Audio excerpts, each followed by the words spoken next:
Good morning students.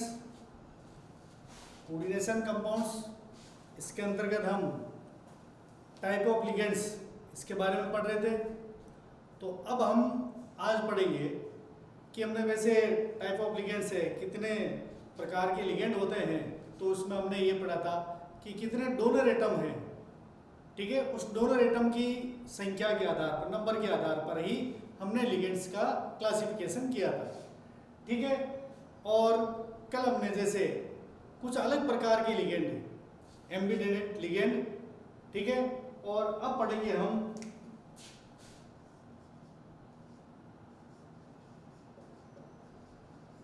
Chelating ligands.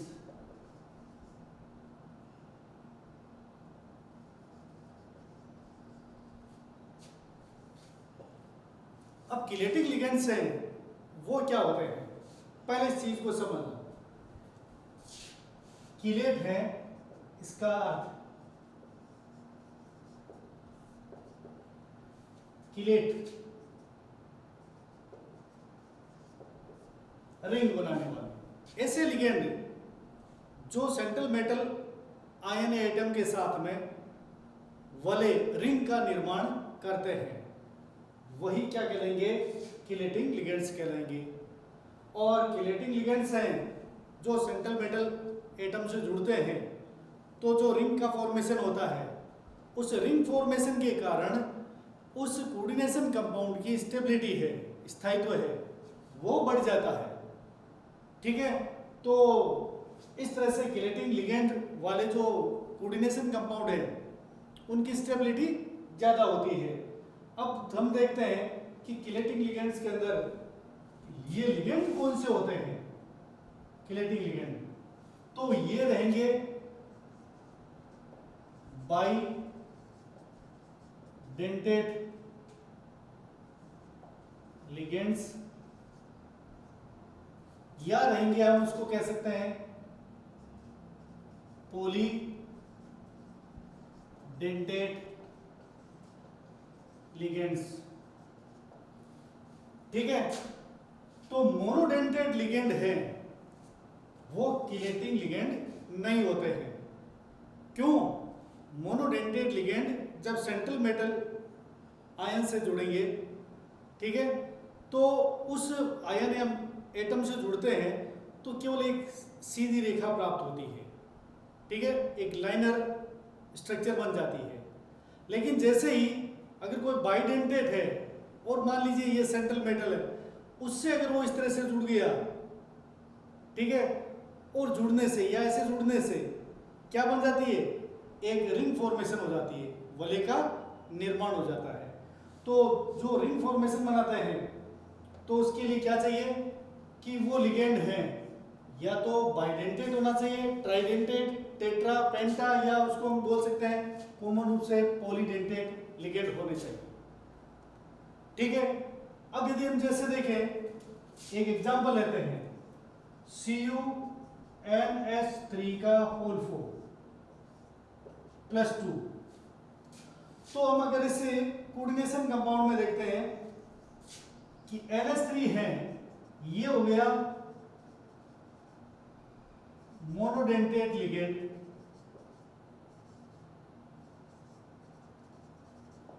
और monodentate ligand है तो ये क्या करेगा कि सेंट्रल मेटल एटम के साथ में किलेट या रिंग है उसका फॉर्मेशन नहीं करेगा। कैसे?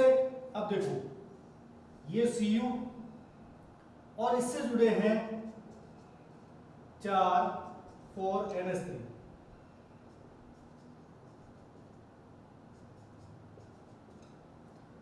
और सब N के पास क्या होता है, लोन पेयर। ये क्या करते हैं, सेंट्रल मेटल एटम को लोन पेयर डोनेट कर दिया। तो हम इस स्ट्रक्चर में हम देखते हैं कि कहीं पर भी रिंग का फॉर्मेशन नहीं है, ठीक है, एक लाइनिंग स्ट्रक्चर बन गई, और इस कारण से मोनोडेंटेड लिगेंड हैं वो किलेटिंग लिगेंड्स नहीं होते हैं, ठीक है ना। अब यदि हम इसी को अलग से देखें, CuEn का होल ट्वाइस +2। अब ध्यान दीजिए, Cu सेंट्रल मेटल एटम है या आयन है, और इससे जुड़े हुए ये लिगेंड है En मैंने आपको बताया था, ये साइन होता है एथिलीन डाई एमीन का। तो एथिलीन डाई एमीन है, En है, वो है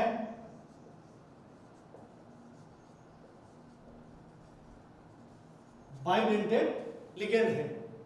ठीक है, तो बाइडेंटेड लिगेंड है, तो अब ये क्या करेगा, अपने दो एटम के साथ सेंट्रल मेटल एटम या आयन से जुड़ जाएगा, और जुड़ेगा तो क्या हो जाएगी, एक रिंग की फॉर्मेशन हो जाएगी। वो कैसे, ध्यान देना, Cu एथिलीन डाइएमीन, इसको आप ऐसे अगर पूरा स्ट्रक्चर संरचना लिखते हो तो CnH2 single bond, CH2 single bond, CH2 single bond, NH2।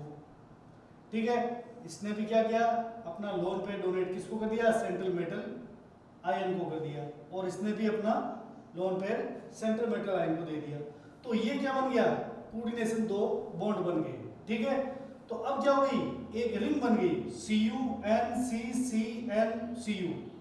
ठीक है, तो ये एक रिंग फॉर्मेशन, इस रिंग को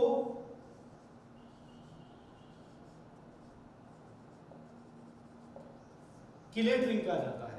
ठीक है, और ये जो लिगेंड है En है, ये कहलाएगा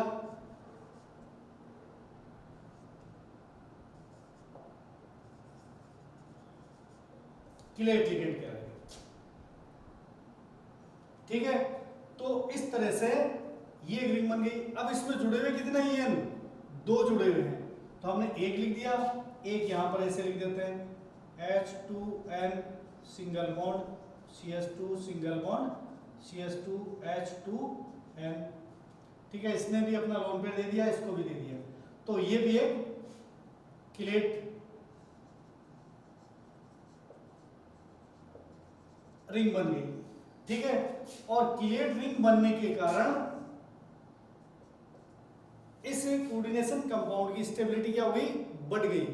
तो जो लिगेंड सेंट्रल मेटल आयन या एटम के साथ में रिंग फॉर्मेशन करते हैं, रिंग का निर्माण करते हैं, उनको हम किलेट लिगेंड कहते हैं। ठीक है ना, तो ये किलेट रिंग बनाने वाले लिगेंड है। अब इसमें किलेट लिगेंड नहीं है, क्यों, मोनोडेंटेट है, और ये क्या है, बाइडेंटेट है। ठीक है ना, तो बाइडेंटेट रहेंगे तो वो रिंग फॉर्मेशन करता है, तो इससे ज्यादा इसकी स्टेबिलिटी हो गई। इसी प्रकार से हम और एक एग्जांपल लेते हैं।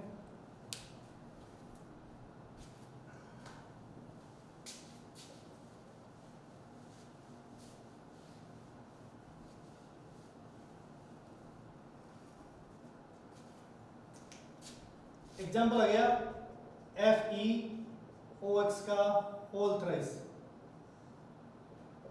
-3। ठीक है, अब ये कोऑर्डिनेशन कंपाउंड है, क्यों स्क्वायर ब्रैकेट में लिखा, OX है, OX ये होता है ऑक्जेलेटो। ठीक है, और ऑक्जेलेटो है, और ये है बाइडेंटेट लिगेंड है।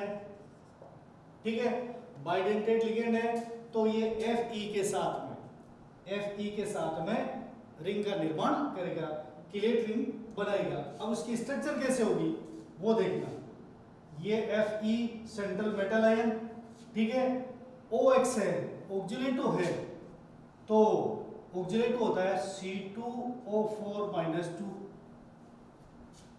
ठीक है, और ऑक्जेलेटो बनता किससे है, ऑक्जेलिक अम्ल के प्रोटॉन त्यागने से, तो H2C2O4, इसने क्या किया, दो प्रोटॉन त्याग दिए। ठीक है, दो प्रोटॉन देने से ये बन गया C2O4। अब इसकी स्ट्रक्चर कैसी थी, दो कार्बन है, C सिंगल बॉन्ड C, और एक ऑक्सीजन, दो ऑक्सीजन, तीन ऑक्सीजन, चार ऑक्सीजन। ठीक है, तो चार ऑक्सीजन है। अब इसमें क्या होगा, कार्बन की वैलेंसी है 1 2 3 1 2 3, अगर हमने इस ऑक्सीजन और इसकी बराबर कर दी तो इन दोनों ऑक्सीजन है, ठीक है, इनकी वैलेंसी क्या हो गई बराबर। और अब इन दो ऑक्सीजन है, ठीक है, इनके पास में 5-5 इलेक्ट्रॉन हो गए, एक इसने ले लिया, ठीक है, तो एक नेगेटिव चार्ज और ऑक्टेट क्या हो गया कंप्लीट। इसने एक इलेक्ट्रॉन ले लिया, नेगेटिव चार्ज, इसका ऑक्टेट कंप्लीट। तो ये ऑक्जेलेटो आयन की या लिगेंड की स्ट्रक्चर हो गई, ठीक है। तो हम इसको कैसे लिखेंगे, तो डोनर एटम क्या है, O है, ये जानते हैं। तो O को हम इस तरफ, O single bond C, single bond C, single bond O, double bond O, ठीक है, और दो दो लोन पेयर, और इस पर 6 इलेक्ट्रॉन दर्शा देंगे, ठीक है। अब ये क्या करेगा, एक lone pair Fe central metal ion को दे दिया, एक इसने भी दे दिया, तो ये क्या बन गया, कोऑर्डिनेशन बॉन्ड बना। और कोऑर्डिनेशन बॉन्ड के कारण देखो FeOCCO और Fe, तो ये एक रिंग का निर्माण हो गया, तो ये किलेट रिंग कहलाएगी। ये हो गया एक, और इससे जुड़े हुए कितने लिगेंड है, OX है, ऑक्जेलेटो 3 है, ये एक लिख दिया हमने। ऐसे हम O single bond C, double bond O, single bond C, single bond O, double bond O, ठीक है, और ये लोन पेयर दर्शा दिए, और इसने अपना लोन पेयर Fe को दे दिया, ये दे दिया, तो क्या हुआ, एक ये किलेट रिंग बन गई, ये भी एक किलेट रिंग बन गई, ठीक है। और अब रह गया, दो हो गए OX, अब रह गया तीसरा, तो ये O single bond C, double bond O, single bond C, double bond O, single bond O, ठीक है, ये ऑक्सीजन, और इन्होंने अपना क्या लोन पेयर Fe को डोनेट कर दिया, तो ये 1 2 और 3 इसके अंदर किलेट रिंग का निर्माण हो गया।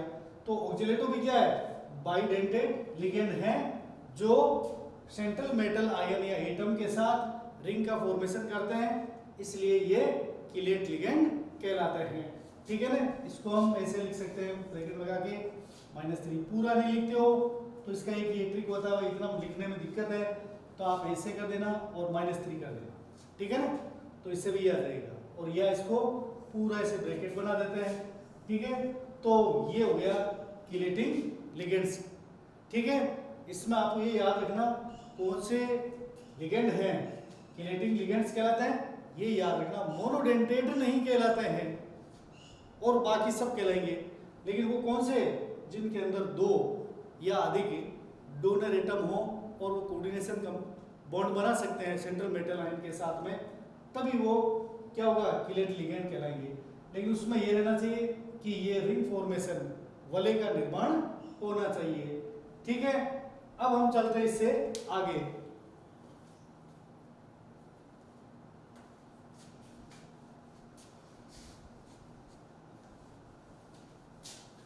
अब पढ़ेंगे हम कोऑर्डिनेशन नंबर।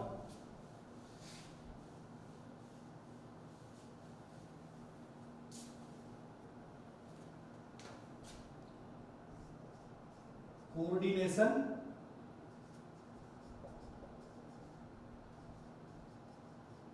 नंबर,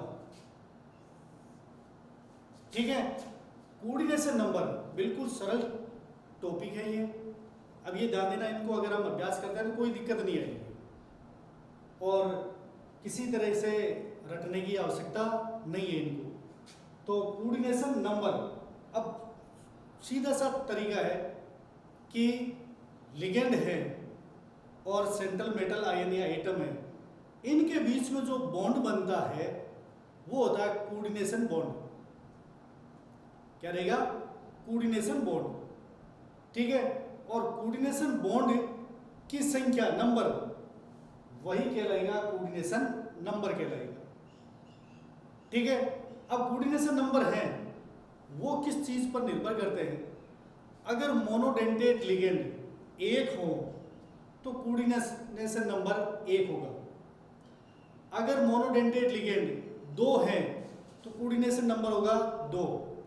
और यदि 3 4 5 जैसे हो तो कोऑर्डिनेशन नंबर भी क्या होगा, 4 5 6 ऐसे हो जाएंगे, ठीक है। अब अगर बाइडेंटेट लिगेंड या ट्राइडेंटेट लिगेंड जुड़ते हैं। बाइडेंटेट अगर एक लिगेंड जुड़ गया तो वो दो कोऑर्डिनेशन बॉन्ड बनाएगा, और दो बॉन्ड बनाएगा तो कोऑर्डिनेशन नंबर भी कितना हो जाएगा, 2 हो जाएगा। तो मोनोडेंटेट लिगेंड है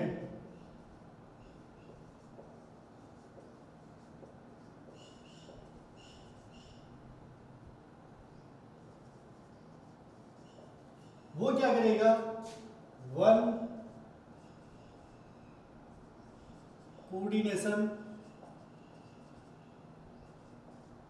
बॉन्ड बनाएगा और नंबर ऑफ कोऑर्डिनेशन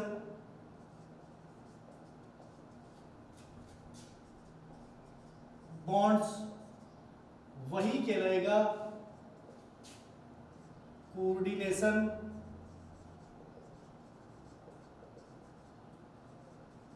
नंबर। ठीक है, मोनोडेंटेट लिगेंड 1 कोऑर्डिनेशन बॉन्ड बनेगा और 1 कोऑर्डिनेशन बॉन्ड है, ठीक है ना। तो नंबर ऑफ कोऑर्डिनेशन बॉन्ड, अगर कोऑर्डिनेशन बॉन्ड बनाने मोनोडेंटेट अगर एक है तो कोऑर्डिनेशन नंबर है वो भी क्या रहेगा, 1 रहेगा। 2 जुड़े हैं, 2 3 है, 3 4 4। तो ये ध्यान रहना चाहिए कि कोऑर्डिनेशन नंबर है वो किस पर निर्भर करते हैं, कोऑर्डिनेशन नंबर है वो निर्भर करते हैं केवल कोऑर्डिनेशन बॉन्ड की संख्या पर, नंबर पर। ठीक है, तो जितने कोऑर्डिनेशन बॉन्ड होंगे उसका कोऑर्डिनेशन नंबर उतना ही होगा। अब जैसे मोनोडेंटेट के लिए अगर हम कोऑर्डिनेशन नंबर देखें, कोऑर्डिनेशन नंबर होगा 1। और अगर हम बाइडेंटेट लिगेंड ले लिया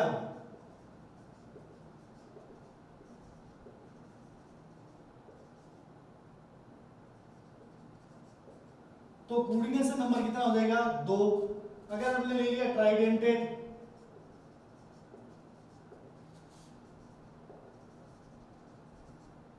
तो कोऑर्डिनेशन नंबर हो जाएगा 3।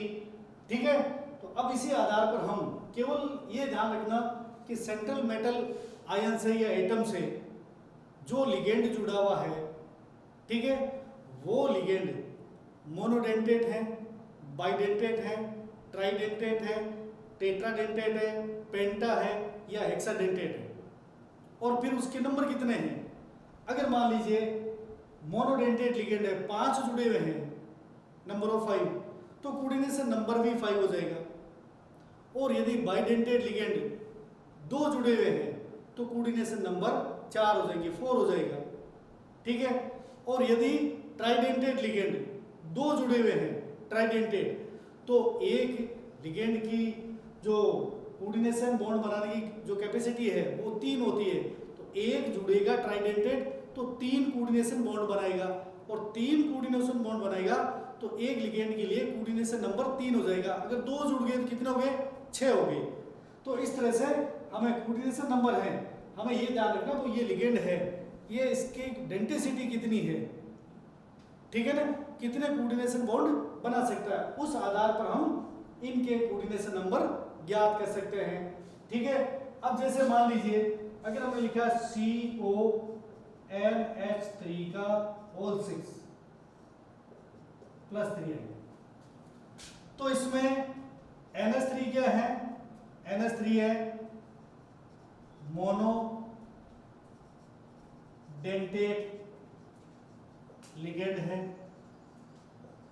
और नंबर ऑफ लिगेंड्स कितने हैं, ये जो लिखे रहते हैं या नीचे, ये नंबर ऑफ लिगेंड्स हैं, कितने हैं, 6 हैं। तो कोऑर्डिनेशन नंबर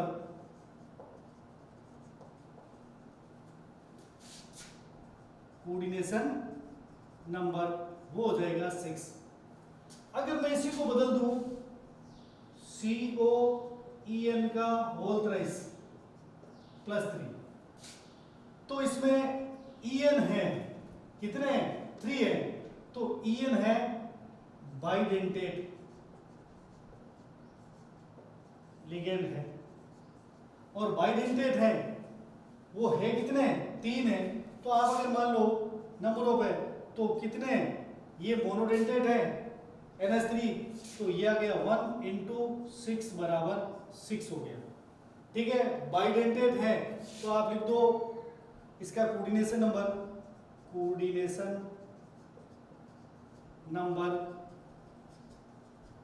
ये हो जाएगा कि बाइडेंटेट है 2 लिख दीजिए, कितने बाइडेंटेट है, ठीक है 3 है, तो ये लिख दिया नंबर ऑफ लिगेंड और डेंसिटी 2, ठीक है, तो ये आ गया 6। तो कोऑर्डिनेशन नंबर है यहाँ पर कोबाल्ट का कोऑर्डिनेशन नंबर, यहाँ पर कोबाल्ट, दोनों में क्या है 6 है, लेकिन ये ध्यान रखना ये मोनोडेंटेट है इसलिए एक एक करके 6 कोऑर्डिनेशन बॉन्ड बनाएगा, तो इसकी कोऑर्डिनेशन नंबर 6 हो गया। ये बाइडेंटेट है तो एक लिगेंड जुड़ेगा, कोऑर्डिनेशन नंबर 2 हो जाएंगे, 3 जुड़ गए तो 6 हो गए, तो कोऑर्डिनेशन नंबर कितना हो गया 6। और यदि ऐसे ही मान लीजिए कोई एक EDTA है, EDTA वो एक ही जुड़ गया तो सीधा एक जुड़ते ही उसकी डेंसिटी 6 है, तो कोऑर्डिनेशन नंबर भी क्या हो जाएगा 6 हो जाएगा, ठीक है ना। तो ये कोऑर्डिनेशन नंबर है वो किस पर निर्भर करता है, लिगेंड की डेंसिटी पर, कि कितने वो कोऑर्डिनेशन बॉन्ड बना सकता है, कितने डोनर एटम वो उसके अंदर है और कोऑर्डिनेशन बॉन्ड बनाता है।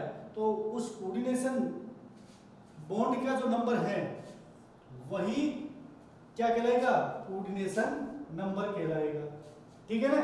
तो इस तरह से हम कोऑर्डिनेशन नंबर ज्ञात कर सकते हैं। एग्जाम में ऐसे छोटे क्वेश्चन आते हैं तो ध्यान देना, अगर इसमें ये दे दिया ऐसे तो आपको बिल्कुल क्लियर रहना चाहिए। अगर ऐसे लिख दिया COOX का होल थ्राइस -3, ठीक है, तो इसका भी OX है, बाइडेंटेट लिगेंड है, बाइडेंटेट लिगेंड है और कितने जुड़े हैं, बाइडेंटेट इसका मतलब 2 हो गए, और लिगेंड की संख्या कितनी है 3, 2 को 3 से गुणा के लिए 6 हो गए, तो ये इसका कोऑर्डिनेशन नंबर है वो हो जाएगा 6 हो जाएगा, 6 हो जाएगा, ठीक है।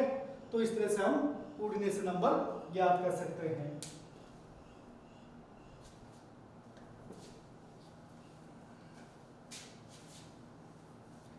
अब हम इस चैप्टर के आगे पढ़ेंगे कि जो कोऑर्डिनेशन कंपाउंड हैं वो कैसे होते हैं। Coordination sphere and ionic sphere, ठीक है, बिल्कुल सरल है, थोड़ा ध्यान दीजिए आपको एकदम क्लियर हो जाएगा। अगर हम एक एग्जांपल लेते हैं कोऑर्डिनेशन कंपाउंड K4FeCN का होल 6, ठीक है।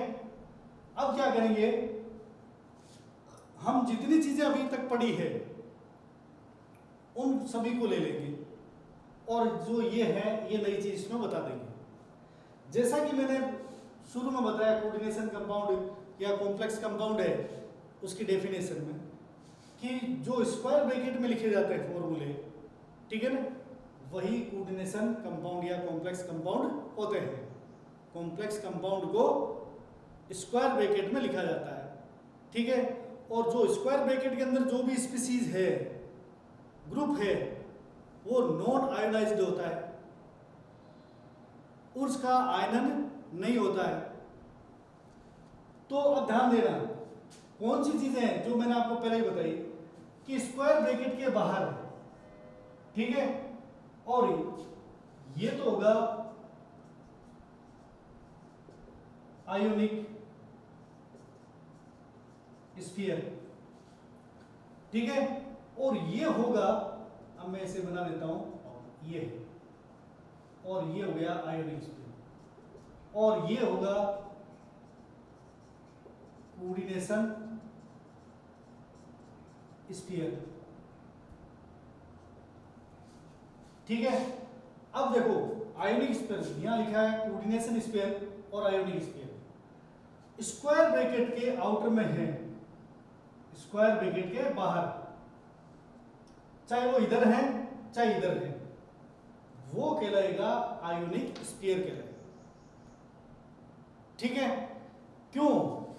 जैसे ही हम किसी कोऑर्डिनेशन कंपाउंड को, हमने पढ़ा था सॉल्ट के बारे में, तो एडिशन कंपाउंड है, एडिशन कंपाउंड को हमने दो भागों में डिवाइड किया था, तो उसमें एक में तो कोऑर्डिनेशन कंपाउंड आया और एक में आया था डबल सॉल्ट। ठीक है, तो कोऑर्डिनेशन कंपाउंड और डबल सॉल्ट में डिफरेंस बताया था।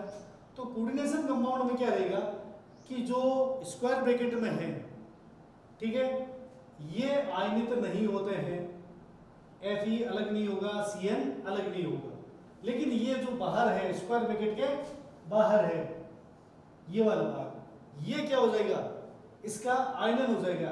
ये अगर पहले है तो ये केटाइन में बदल जाएगा, अगर इधर बाहर है, इस तरफ है, तो एनाइन में बदल जाएगा। क्यों? कंपाउंड को हम लिखते हैं, कोई भी कंपाउंड है उसमें क्या होता है कि पहले केटाइन और बाद में क्या रहता है, एनाइन होता है, ये लिखते हैं। अगर मान लो पहले इसके अंदर क्या रहेगा, अगर पहले एनाइन आ गया कोई, तो ये तो होता ही नहीं है ना, पहले क्या रहेगा, केटाइन रहेगा, फिर क्या रहेगा, एनाइन रहेगा। तो जो ये है, तो इसके अंदर अगर इसका आयनन होता है, अगर हम इसको वाटर में डालते हैं तो क्या होगा, 4K प्लस FeCN का होल 6 माइनस 4, तो ये तो बन गया केटायन और ये बन गया एनाइन। ठीक है, तो जो स्क्वायर ब्रैकेट के बाहर इस तरफ रहेंगे वो तो कहलाएगा आयोनिक स्फीयर, और जो स्क्वायर ब्रैकेट में है वो रहेगा कोऑर्डिनेशन स्फीयर कहलाएगा। ठीक है, अब अगर हम कोई भी ऐसा एग्जांपल लेते हैं, जैसे मान लीजिए कि COCl6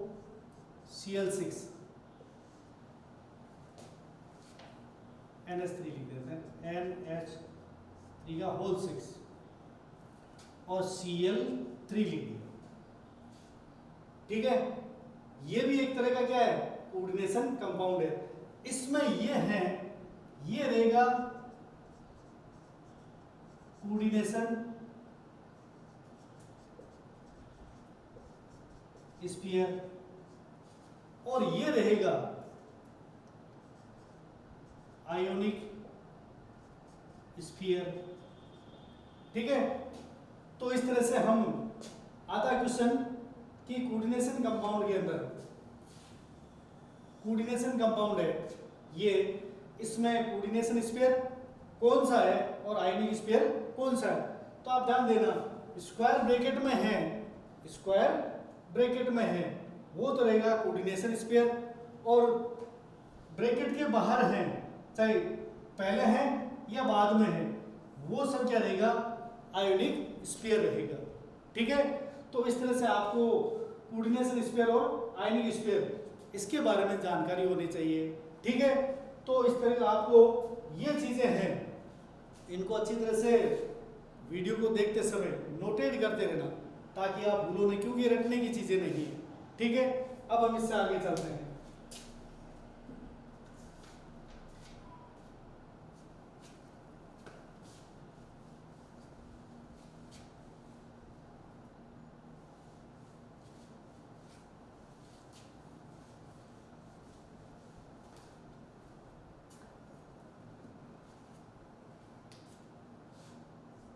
कोऑर्डिनेशन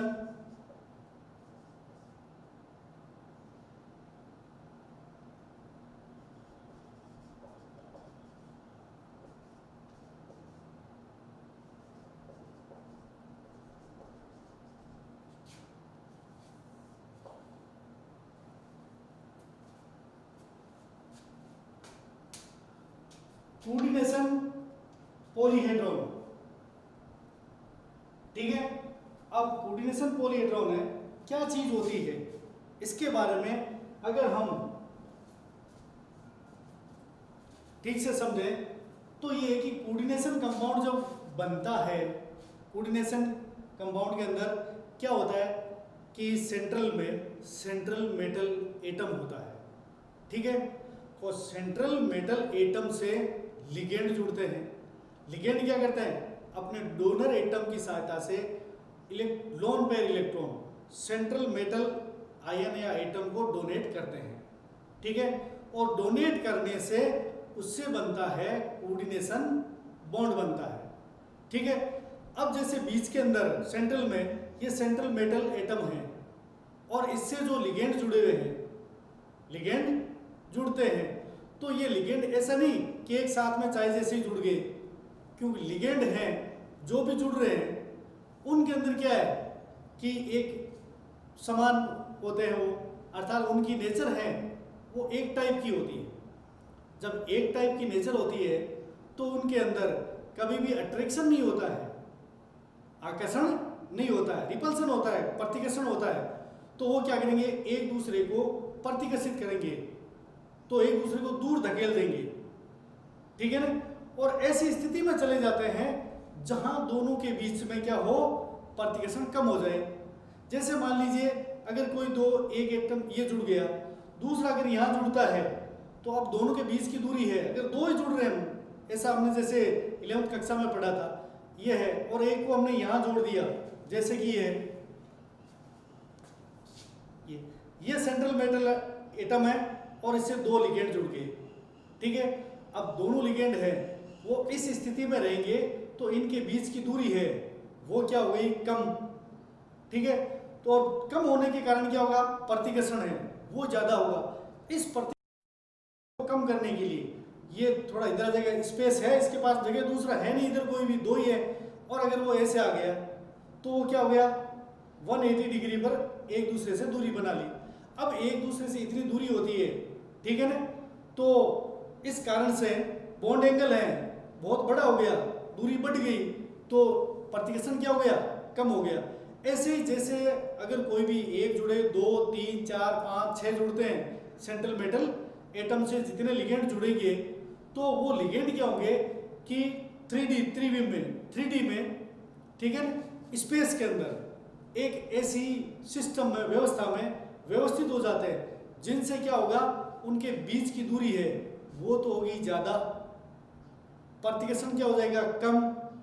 जब लिगेंड्स के बीच की दूरी बढ़ेगी एक दूसरे को प्रतिकर्षण क्या हो जाएगा, कम, और प्रतिकर्षण जितना कम होता है उस कंपाउंड की स्टेबिलिटी उतनी ही ज़्यादा होती है, ठीक है। तो इस तरह से तो उनकी जो स्ट्रक्चर होती है, स्पेस स्ट्रक्चर होती है, वही उसकी क्या कहलाती है, कोऑर्डिनेशन पॉलीहेड्रॉन कहलाती है, ठीक है ना। अब कैसे, ध्यान देना है,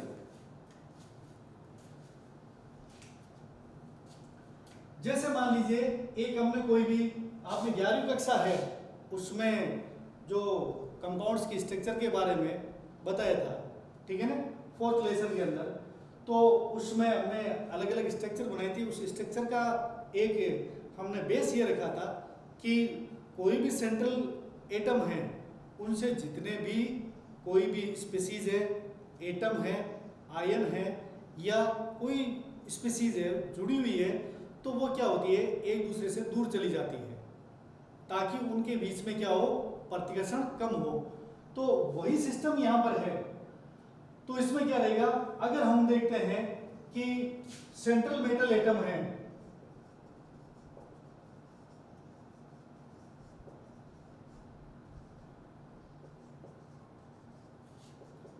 इससे क्या रहते हैं, अटैच्ड या जुड़े हुए या कोऑर्डिनेशन बॉन्ड बनाए हुए, वो होते हैं लिगेंड्स। और ये लिगेंड्स हैं वो क्या होते हैं कि उनकी एक स्ट्रक्चर होती है जुड़ने की, तो वो किस तरह से रहेगी।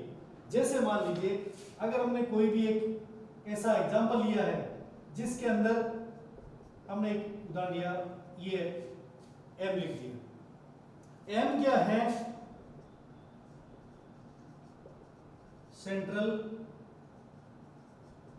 मेटल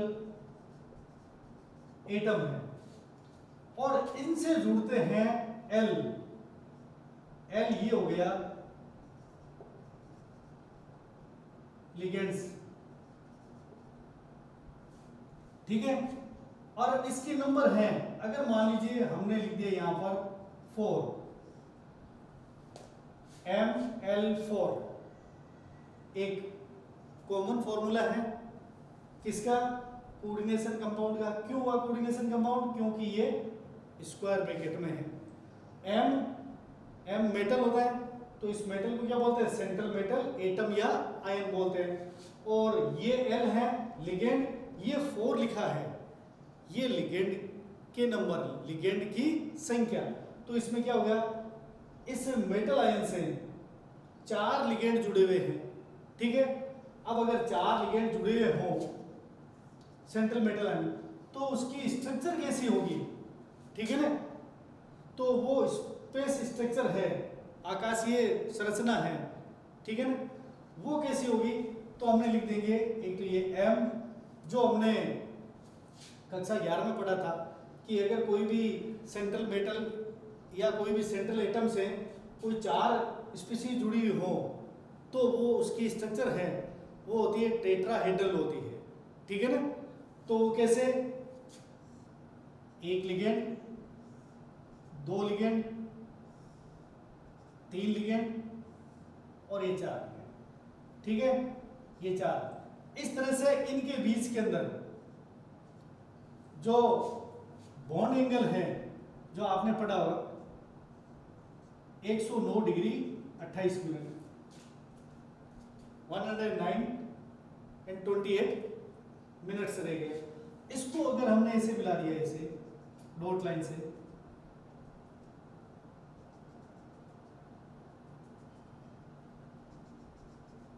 तो ये जो स्ट्रक्चर बनती है ये होती है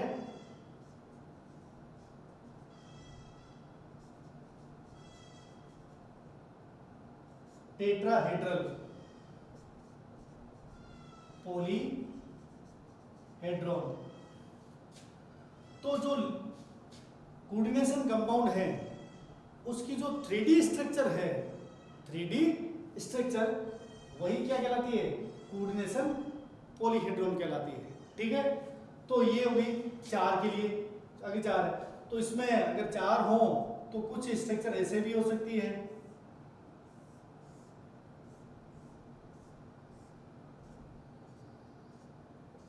अगर हम ऐसे भी बना सकते हैं। ये सेंट्रल मेटल एटम है और इससे कितने जुड़े हुए हैं, 4 लिगेंड्स जुड़े हुए हैं, ठीक है ना। तो 4 लिगेंड जुड़े हुए हैं, तो इसकी स्ट्रक्चर है, तो ये हो गई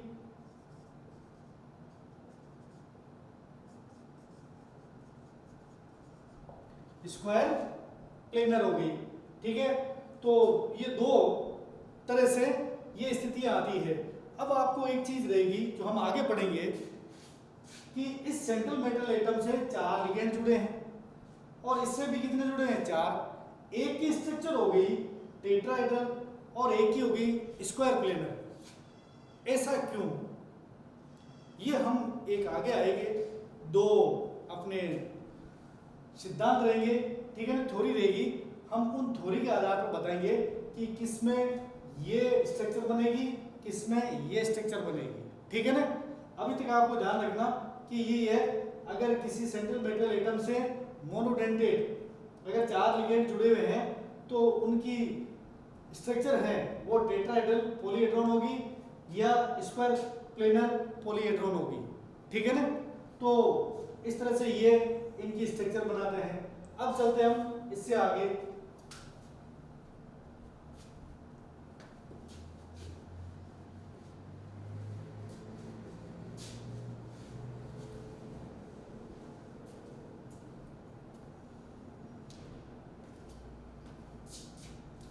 अब यदि सेंट्रल मेटल एटम से 5 मोनोडेंटेट लिगेंड जुड़े हो, 4 हो, ठीक है। 4 के अंदर तो हमने 2 स्ट्रक्चर हो गई, टेट्राहेड्रल और स्क्वायर प्लेनर, ठीक है। अब अगर 5 हो मोनोडेंटेट लिगेंड जुड़े तो हम उसको ऐसे लिखते हैं ML5, ये कॉमन फॉर्मूला है, ठीक है ना। तो इसको हम अगर बनाते हैं तो इसकी स्ट्रक्चर बनाएंगे तो ये रहेगा, आपने 11वीं कक्षा में पढ़ा था वही चीजें यहाँ रहेगी। इससे एक जुड़ गया ये लिगेंड, एक जुड़ गया ये लिगेंड और एक जुड़ गया ये लिगेंड, 3 लिगेंड हैं वो एक प्लेनर में जुड़ जाएंगे, ठीक है ना, ये से। और एक जुड़ जाएगा ऊपर और एक रह जाएगा नीचे, तो इसका नाम क्या हो गया, ट्राइगोनल बाई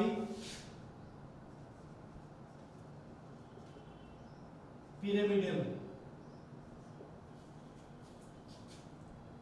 ट्राइगोनल, ये ट्राइगोनल, ये पिरामिड होता है, पिरामिड बोलते हैं, पिरामिडल लगेगा, ठीक है ना। एक ऊपर हो तो पिरामिडल, नीचे एक और हो गया बाई पिरामिडल हो गया, ठीक है ना।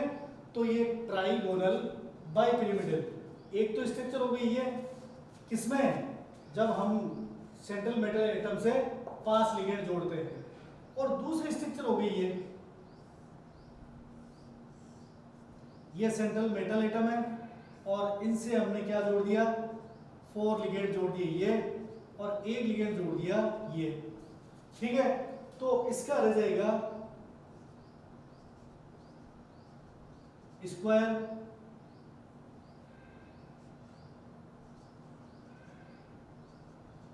प्लेनर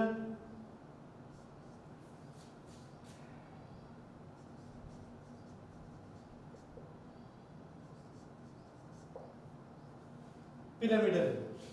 तो इसमें पिरामिडल कितने हैं, तो ये ध्यान रखना, ये प्लेनर लिखने स्क्वायर पिरामिडल, ये स्क्वायर हो गया और ये बन गया पिरामिडल, और इसके अंत में हम पॉलीहेड्रॉन लिख देते हैं, ठीक है ना, सबके लास्ट में पॉलीहेड्रॉन लिख देते हैं। तो ये एक स्ट्रक्चर बन गई। अब अगर मान लीजिए 4, 5, अगर 6 हो लिगेंड, कितने हो, 6 हो, तब हम देखते हैं ये सेंट्रल मेटल एटम और इससे ये जुड़े रहेंगे 4 लिगेंड इस तरह से प्लेनर में, और एक रहेगा ऊपर और एक रहेगा नीचे, ठीक है ना। तो इसको हम कहेंगे ऑक्टाहेड्रल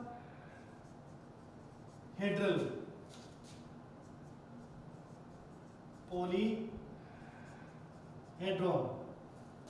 ठीक है। तो इसकी स्ट्रक्चर कैसी होगी, ऑक्टाहेड्रल पॉलीहेड्रॉन रहेगी, ठीक है। तो इस प्रकार से हम क्या करते हैं कि किसी भी कोऑर्डिनेशन कंपाउंड है उसके अंदर सेंट्रल मेटल एटम से जुड़े लिगेंड हैं, उनकी जो 3D स्ट्रक्चर होती है उस 3D स्ट्रक्चर को ही क्या कहते हैं, कोऑर्डिनेशन पॉलीहेड्रॉन कहा जाता है। और कितने एटम जुड़े हुए हैं उस आधार पर इनको हम अलग अलग स्ट्रक्चर में बदल देते हैं। तो कोई भी स्ट्रक्चर है, मान लीजिए 4 में अपने को 2 टाइप की स्ट्रक्चर पड़ी और 5 में भी 2 टाइप की स्ट्रक्चर पड़ी है, ये 2 होती है अलग अलग, क्यों होती है, इसके कारण को हम आगे 2 थ्योरी आएगी उन थ्योरी के अंदर पढ़ेंगे, ठीक है। तो इस तरह से हम इन टॉपिकों को पढ़ते समय, ये टॉपिक्स क्या होते हैं, थोड़े से समझने के लिए होते हैं, ज़्यादा उसमें रटने की कोई चीज़ नहीं है। आप स्ट्रक्चर बनाओ देख करके तो आपको बिल्कुल क्लियर हो जाएंगी चीज़ें, ठीक है ना। तो इसके लिए अब हम कल हैं वो पढ़ेंगे कोऑर्डिनेशन कंपाउंड के अंदर, ठीक है। तो उसमें किस तरह से कोऑर्डिनेशन कंपाउंड है उनके नाम लिखे जाते हैं, ठीक है ना, नोमेनक्लेचर के बारे में पढ़ेंगे, ठीक है। तो उसमें कोई भी चीज़ें रहेगी, ये ध्यान देना कि छोटी छोटी चीज़ें होती है इन टॉपिक्स में और छोटे क्वेश्चन ही आते हैं, ठीक है ना। उन क्वेश्चन के आधार पर आपको स्ट्रक्चर बनानी होती है, ये ध्यान देना। ये जो डबल स्ट्रक्चर होती है, ठीक है ना, इसमें भी आपको विशेष ध्यान देना है, जो हम आगे 2 थ्योरी आएगी उसमें आपको एकदम क्लियर हो जाएगी, ठीक है। तो आज के लिए इतना, धन्यवाद।